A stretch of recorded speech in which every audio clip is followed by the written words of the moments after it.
제가 이전에 한번 책을 읽고 있었어요. 기독교 서적을 읽고 있었는데 그 기독교 서적에서 이런 내용을 접했습니다. 믿지 않는 사람들, 좀 더 정확하게 말하면 회의론자들이라고 하죠. 그 회의론자들이 이렇게 기독교를 공격한다는 것입니다. 당신들이 말하는 신이 정말로 모든 세상을 주관하는 신이라면 어떻게 모든 사람들의 개개인의 감정에, 그 모든 슬픔에, 모든 고통에 공감할 수 있겠어? 너희들은 거짓말을 하는 거야 라고 말하고 있는 것입니다. 그러나 이 너무 안타까운 말이지만 절대로 하나님은 우리의 모든 감정에 공감하시지 못하시는 분이 아니십니다. 성경은 철저하게 그리고 아주 정확하게 하나님이 우리의 모든 슬픔과 고통에 공감하신다고 기록되어 있습니다. 오늘 어떻게 하나님이 우리에게 공감하시는가, 예수님께서는 어떻게 우리의 슬픔에 공감하시는가에 대해서 은혜의 말씀을 나눠보고자 합니다. 그러기 위해서는 성경에 나오는 수많은 고통받은 사람들을 먼저 이야기해야 될 것 같습니다. 그 고통받는 사람들이 많이 있지만 그 중에서 가장 으뜸이 될 수 있는 사람들을 꼽으라면은 욥이라는 사람을 빼놓을 수 없을 것입니다. 욥은 하나님이 인정하신 온전하고 정직하며 하나님을 경외하며 악에서 떠난 자였습니다. 근데 그런 그에게 자식을 잃는 슬픔이 다가오고 재산을 잃기도 하고 그리고 자신의 몸이 병들기도 했습니다. 심지어 자신이 사랑하던 아내는 하나님을 욕하고 죽으라 라고 말하면서 자신을 떠나갔습니다. 그런 욥이 하나님에게 자신의 분노를 표출하기 시작합니다. 하나님께 분노하고 또 자신의 생일을 저주하기도 하고 하나님에게 그 폭발적인 자신의 감정을 여김없이 드러냅니다. 아주 감춤 없이 드러내기 시작합니다. 그 욥기라는 성경 안에는 욥의 그러한 탄식 그리고 고통스러움으로 인하여 울부짖음 그리고 그의 분노가 가득히 적혀 있습니다. 또한 시편에서는 많은 사람들이 탄식을 하는 시가 있습니다. 그 탄식하는 시들 중에서 또 가장 두드러지는 그 탄식이라는 감정이 잘 두드러지는 시편 중에 하나가 88편입니다. 웬만한 탄식의 시들은 결국에는 하나님을 경외하면서 그 시편을 마무리하게 되지만 88편은 절대 그렇지 않습니다. 88편의 마지막 절을 제가 읽어드리겠습니다. 주는 내게서 사랑하는 자와 친구를 멀리 떠나게 하시며 내가 아는 자를 흑암에 두셨나이다 라고 기록되어 있습니다. 그리고 이 마지막 부분을 각 번역본으로 새롭게 읽어보자면 표준 새번역에선 오직 어둠만이 나의 친구입니다 라고 번역이 되어 있고 새한글 성경에서는 내 친구는 어둠뿐이다 라고 말을 합니다. 각 번역본마다 약간의 차이는 있지만 어떻게 보면은 이 시편의 저자는 에스라 사람 헤만이라는 사람이 지은 시편인데 이 헤만은 어둠이라는 단어를 끝까지 강조하면서 자신의 그러한 감정을 드러내고 있습니다. 이 시편이 근데 성경 안에 있다는 것은 정말 놀라운 사실입니다. 하나님이 우리를 위해 성령님을 통하여 영감을 불어넣으시고 또 성경을 구성하셨다고 믿는다면 하나님이 이 시편 88편을 검열하시지 않으시고 또 걸러내시지 않았다는 사실을 우리가 알 수 있습니다. 성경에 그런 기도가 존재한다는 사실 자체가 하나님이 우리의 형편을 이해하신다. 그리고 하나님이 우리의 형편을 이해하시고 또한 우리가 고통스러워할 때, 우리가 너무나 슬플 때 하나님께서 우리가 어떻게 말씀하실지 알고 계셨다라고 한 신학학자가 말하였습니다. 즉 하나님께서는 우리가 고통과 환난을 겪을 때 어떻게 우리의 저지에 대해서 우리가 스스로 괴로워하면서 또한 어떻게 그 고통에 대하여 울부짖으면서 하나님께 기도할지 또 하나님께 분노를 표현할지 알고 계셨다는 것입니다. 다시 한번 욥기로 돌아가 보겠습니다. 욥 또한 이전에 봤던 해만과 유사한 어투로 하나님께 분노를 표출하게 됩니다. 오히려 욥기에 드러나는 욥의 말이 해만보다 훨씬 더 강력하고 또 극도의 분노를 표출하는 욥의 모습을 볼 수 있습니다. 우리가 보기에는 욥은 하나님께 꾸짖음을 들을 것만 같습니다. 하나님께서 욥에게 너 그거 잘못되게 말한 거야. 너 나한테 왜 화를 내는 거야? 라고 말씀하실 것 같습니다. 근데 하나님은 그렇게 하시지 않았습니다. 욥기 42장 8절 하반절은 하나님께서 욥의 새 친구에게 하시는 말씀으로 이루어져 있습니다. 근데 하나님께서 욥의 새 친구에게 뭐라고 말씀하시냐면 너희 세 명의 주장은 욥의 주장처럼 옳지 못해 라고 말을 하십니다. 즉 너희 세 명의 주장은 옳지 못한데 욥의 주장은 옳았어 라고 하나님께서 말씀을 하셨던 것입니다. 왜 하나님은 욥을 인정하셨을까요? 욥은 자신의 태어난 날을 저주하기도 하고 하나님의 지혜에 도전하였으며 울부짖다가 불만을 터뜨리기도 하였고 하나님에 대한 회의를 드러냈던 인물입니다. 근데 왜 하나님은 욥이 옳다고 인정하셨을까요? 일단 하나님은 즐겨 용서하시는 분이십니다. 그리고 또 한 가지 가장 중요한 사실은 욥이 처음부터 끝까지 기도를 단 한순간도 멈추지 않았다는 사실입니다. 미국 팀 켈러라는 목사님이 이 욥에 대해서 이렇게 말을 했습니다. 욥은 불만을 쏟아내긴 했지만 하나님께 토로했다. 의심했지만 하나님 앞에서 회의했다. 비명을 지르고 고함을 쳐댔지만 하나님의 임재 안에서였다. 제 아무리 고뇌가 깊어도 쉬지 않고 하나님께 말씀드렸다. 끊임없이 주님을 찾았다. 욥기에 하나님께서는 욥 스스로가 하나님과 그분의 뜻에 모두 다 알 것이라는 그 오만함에 대해서는 욥이 회개를 합니다. 하나님 또한 그 욥에 대해서 꾸짖으십니다. 그 오만함, 하나님 나한테 그러면 안 되잖아요. 하나님 나한테 왜 그러세요? 라고 말했던 그 하나님의 뜻을 모두 알 거라는 오만함에 대해서는 하나님께서 꾸짖으셨고 또 욥이 회개를 했지만 하나님께서 욥의 분노와 그 감정을 쏟아냈던 순간들에 대해서는 오히려 하나님이 욥을 인정하셨다고 여기 성경에 적혀 있습니다. 하나님께서는 욥의 탄식과 분노에 대해서 욥을 인정하고 끝내 위로하셨습니다. 그리고 욥에게 이전에 욥이 가졌던 것보다 훨씬 더 많은 복을 주시면서 욥기의 성경이 마무리되며 욥의 이야기가 마무리됩니다. 우리는 욥기 이야기를 통해서 또 시편 88편을 통해서 하나님께서 우리의 탄식과 고통에 대한 분노를 억제하시는 것이 아니라 오히려 우리의 울부짖음을 듣고 우리에게 찾아오셔서 우리를 위로하신다는 사실을 알 수 있습니다. 하나님은 우리에게 너희의 고통을 표현하지 마. 너희 나한테 화내지 마. 분노하지 마 라고 말씀하시는 것이 아니라 오히려 인간이 고통받을 때 어떻게 우리가 하나님께 말씀을 드릴지 아시고 모든 것을 미리 기록해 놓으셨던 것입니다. 그러므로 인하여 우리의 탄식과 고통의 표현을 허락하신 것입니다. 근데 오늘 말씀 주제는 하나님의 공감과 위로입니다. 단지 우리가 고통을 표현하는 것을 허락하셨다는 것이 하나님의 공감과 위로의 전부가 될 수는 없습니다. 그렇기 때문에 이제부터는 하나님께서 우리를 어떻게 위로하시는가에 대해서 좀 더 나눠보려고 합니다. 저는 학교에서 신학을 배우면서 또 동시에 기독교 상담학이라는 전공을 따로 한번 같이 이렇게 복수 전공으로 배우고 있는데요. 상담을 배우다 보면은 공감에 대해서 자연스럽게 배우게 되고 공감이라는 것을 배우게 되면은 공감에서 가장 중요한 것은 경험이라는 이다라는 것을 배우게 됩니다. 이게 무슨 뜻이냐면 많은 경험을 한 사람이 많은 일에 공감할 수 있다. 많은 슬픔에 공감할 수 있다를 의미하는 것입니다. 가난을 경험했던 사람이 지금 가난을 겪고 있는 사람에게 더 잘 공감할 수 있습니다. 암이라는 질병을 겪었던 사람이 지금 암을 겪고 있는 사람에게 더 잘 공감할 수 있는 것입니다. 그런데 우리 예수님께서는 이 세상에서 가장 처참하고 가장 잔인한 십자가를 경험하셨습니다. 가장 처참하고 가장 잔인한 죽음을 경험하심과 동시에 가장 높은 곳에서 계셨어야 할 예수님께서 가장 낮은 곳으로 내려오셨습니다.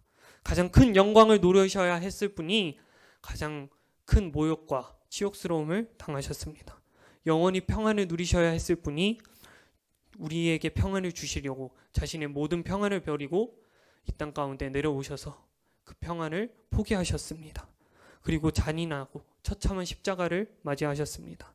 이사야 53장 3절 말씀에는 그는 멸시를 받아 사람들에게 버림을 받았으며 간고를 많이 겪었으며 질고를 아는 자라. 마치 사람들이 그에게서 얼굴을 가리는 것 같이 멸시를 당하였고 우리도 그를 귀히 여기지 아니하였도다 라고 기록되어 있습니다. 이 구절에서 초반부에 간고를 많이 겪었으며 라는 부분이 있습니다.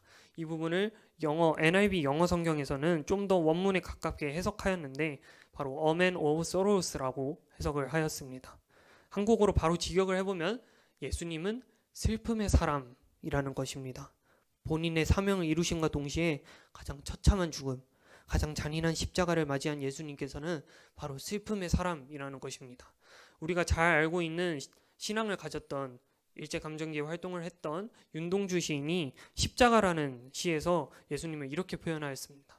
괴로웠던 사나이, 행복했던 예수 그리스도.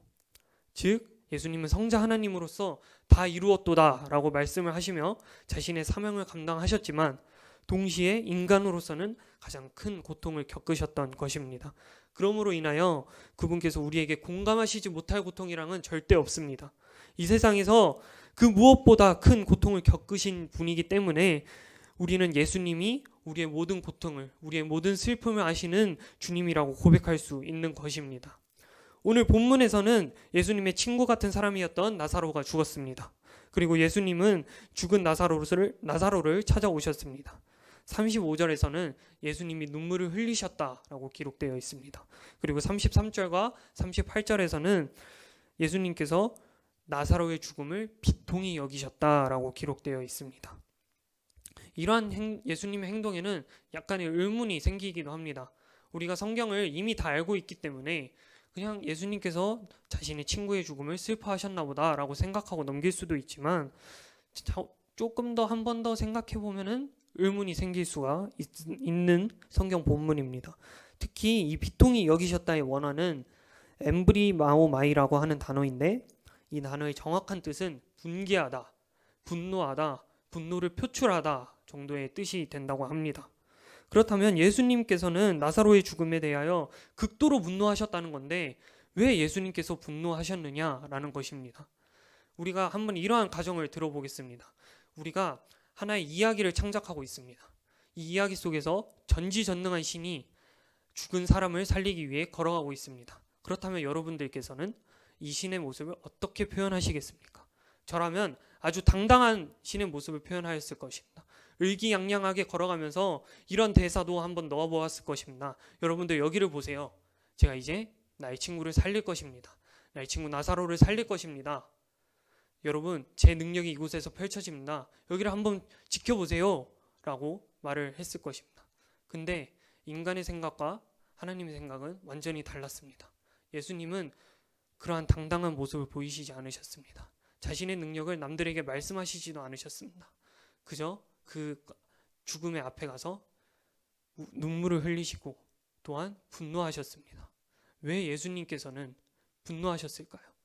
예수님은 자신이 나사로를 살리실 능력이 있다는 것도 아셨고 잠시 뒤면 나사로가 살아날 것도 알고 계셨습니다. 근데 왜 도대체 예수님께서는 그 죽음의 앞에서 눈물을 흘리시고 그 죽음을 분노하셨을까요? 바로 예수님은 이 죽음에 대하여 분노하신 것입니다. 이 죽음이라는 존재 자체에 대하여 분노하셨던 것입니다. 이 세상에 원래 없었어야 할, 이 세상에 원래 들어오면 안 됐어야 할 그 죽음에 대해서 분노하셨던 것입니다. 예수님은 자신이 사랑하시는 모든 영혼들의 죽음에 대하여 슬퍼하시는 것입니다. 바로 나사로의 죽음처럼 말이죠. 원래는 죽음이 이 세상에 없었어야 했는데 죽음이 들어왔기 때문에 그 슬퍼하는 영혼들의 슬픔에 같이 공감하시고 눈물을 흘리시고 그 죽음에 분노하시는 것입니다.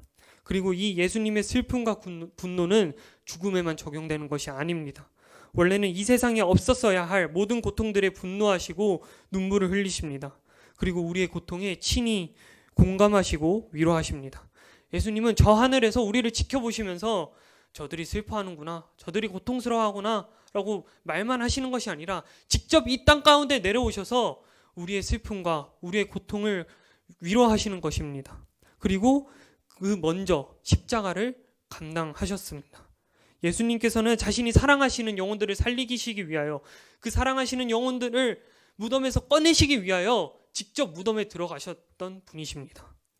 이제는 우리가 확실하게 알 수 있습니다. 우리가 아파하고 고통받을 때에 우리 마음 가운데 친히 찾아오셔서 우리를 위로하시는 분이 예수님이십니다. 우리를 위하여 무덤에 들어가셨던 분이 예수님이십니다. 우리의 모든 고통을 아시고 우리의 모든 슬픔을 아시는 분이, 우리의 모든 울부짖음을 이해하시는 분이 바로 예수 그리스도이십니다. 세상은 우리에게 너무나 많은 고통을 줍니다. 하나님의 은혜와 가장 반대되는 세상의 고통이 세상의 평가라고 생각합니다. 값없이 주어지는 은혜, 그리고 그 반대의 은혜는 노력을 해야만 얻을 수 있는, 어쩌면 아무리 노력해도 얻을 수 없는 세상의 평가가 우리에게 상처를 주고 우리의 마음을 핥히고 우리의 마음을 갈라놓으며 우리의 마음을 찢어내기도 합니다. 우리는 세상을 살아가면서 특히 우리 아이들은 너무나 빠른 시간 내에 세상의 평가 속으로 던져집니다. 중학교로 올라가면은 시험을 치면서 자신의 성적표를 받게 됩니다. 그래도 중학교 때는 절대평가라서 자신이 공부하는 대로 90점이면 90점, 80점이면 80점이라는 성적표를 받아들이게 되죠. 근데 고등학교에 들어가면은 상대평가라는 것이 시작됩니다. 함께 학교 끝나고는 같이 놀던 친구와 경쟁을 하기 시작합니다. 내가 90점을 받아도 저 친구가 95점을 받으면은 저는 못한 성적이 안 나온 사람인 것입니다. 그 성적에 따라서 누군가는 1등급을 받을 수도 있죠. 하지만 누군가는 5등급을 받고 누군가는 7등급, 8등급, 또 가장 못한 친구는 9등급을 받게 됩니다. 대학교에 들어가도 이 평가는 멈추지 않습니다. 대학교에서 고등학교 때 등급이었던 단어가 대학교에서는 학점이라는 단어로 바뀐 것뿐입니다. 누군가는 A+를 받고 또 누군가는 B를 받고 또 누군가는 C를 받고 또 누군가는 D 학점을 받게 됩니다. 이 평가는 계속해서 멈추지 않습니다. 취직을 해서도 그리고 취직을 한 다음에도 승진 경쟁이라고 하죠. 그러한 경쟁을 하면서 세상의 평가는 계속해서 멈추지 않는 그러한 모습들을 우리가 바라보게 됩니다. 우리는 등급, 점수, 숫자라는 수단으로 세상의 평가를 받고 이 평가에 목매기도 하고 이 평가로 인해 슬퍼하고 고통받습니다. 세상은 이렇게 우리를 공격하고 상처내며 우리를 아파하게 만듭니다. 제가 학교에서 수업을 듣던 중 신학 수업이었어요. 성경 수업을 듣고 있는데 교수님께서 이런 말씀을 하신 적이 있습니다.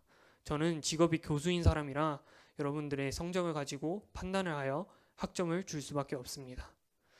누군가는 A+를 받고 또 누군가는 C 학점을 받을 것입니다. 그러나 여러분 이 사실을 잊지 않았으면 좋겠습니다. 여러분들이 이 수업에서 받는 과제 점수, 시험 성적에 관계없이 여러분들이 하나님 앞에 선 순간 여러분 모두가 A+입니다. 우리는 이미 하나님 앞에서 가장 귀한 자녀, 그리고 가장 귀한 내 아들, 가장 귀한 내 딸이라는 은혜의 복음을 받은 자들입니다. 이 은혜는 우리가 태어나기 훨씬 전부터 받았던 은혜이고 하나님이 자신의 아들을 내어주심으로 그 큰 사랑을 나타내셨고 또한 예수 그리스도께서는 십자가의 희생으로 자신의 사랑을 확증하셨습니다.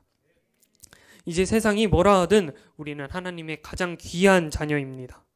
이제 세상이 뭐라 하든 우리는 하나님의 가장 소중한 존재입니다. 하나님께서는 이렇게 말씀하십니다. 세상이 뭐라 하든, 세상이 너를 뭐라고 욕하든, 세상이 너를 뭐라고 손가락질하든 삿대질을 하든 너희들은 나의 가장 귀한 존재야.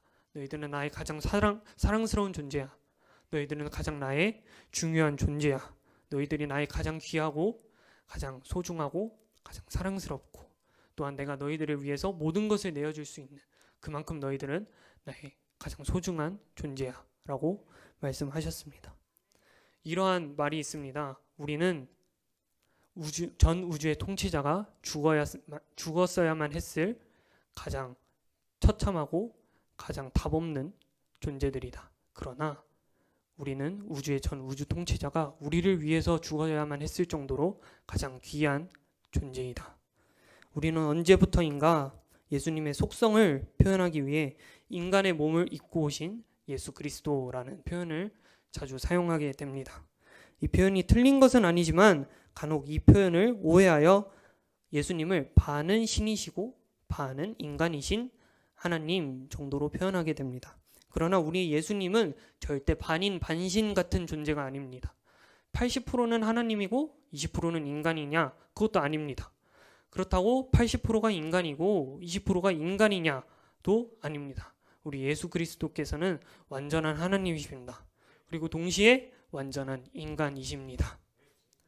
완전한 하나님이시지만 또 동시에 완전한 인간이신 하나님께서 예수님께서 우리의 슬픔에 우리의 고통에 공감하시지 못할 이유는 그 무엇도 없습니다. 하나님께서는 우리의 슬픔과 모든 울부짖음과 모든 분노와 모든 고통에 대하여 이해하시고 우리를 안아주시고 우리를 품어주십니다. 함께 눈물 흘리시고 우리를 위하여 함께 기도하십니다. 우리가 앞서 살펴봤듯이 성경은 철저하게 하나님께서 우리를 위로하신다고 기록되어 있습니다. 앞서 말씀드렸던 제가 가장 처음에 말씀드렸던 질문이죠. 신이 어떻게 인간의 모든 슬픔에 공감하는가의 질문은 완전히 틀렸습니다. 성경은 분명하고 철저하게 하나님께서 우리의 슬픔과 고통에 위로하신다고 기록되어 있습니다. 이제 말씀을 맺으려고 합니다. 우리가 아파할 때, 또 우리가 슬퍼할 때, 우리가 고통으로 인하여 울부짖을 때 하나님은 우리 곁에 찾아오셔서 우리를 눈물로 위로하십니다. 세상이 주는 수많은 고통에도 하나님이 우리를 가장 귀하게 여기신다는 사실이 우리의 마음에 가장 큰 위로가 되기를 소망합니다. 코로나19로 인해 코로나19가 창궐하고 세상은 우리를 삿대질하고 너희들은 부족한 놈이야. 너희들은 안 돼. 너는 안 될 놈이야. 포기해. 라고 말하지만 하나님께서는 그저 우리 품에 오셔서 우리 마음 가운데 친히 찾아오셔서 우리를 위로하십니다. 그 어떤 고통 속에서도 우리를 사랑하시는 하나님께서 함께 하시는 사실을 잊지 않기를 소망합니다. 언제나 하나님께서 우리를 위로하시고 우리를 함께 하신다는 믿음을 갖고 우리 주님의 뜻 안에서 살아가기를 소망합니다. 이 은혜의 복음을 잊지 않기를 원합니다. 하나님 아버지, 우리가 혼자서만 세상을 살아가는 것처럼 보일 때가 너무나 많습니다. 그러나 하나님께서는 언제나 우리와 함께 하십니다. 하나님은 우리를 떠나시지 않으셨습니다. 하나님은 우리를 업은 채로 움직이시기도 하시고 우리를 또 아는 채로 움직이시기도 하십니다. 우리는 절대로 단 한순간도 우리의 삶을 살아오면서 단 한순간도 혼자 걸었던 적이 없는 것입니다.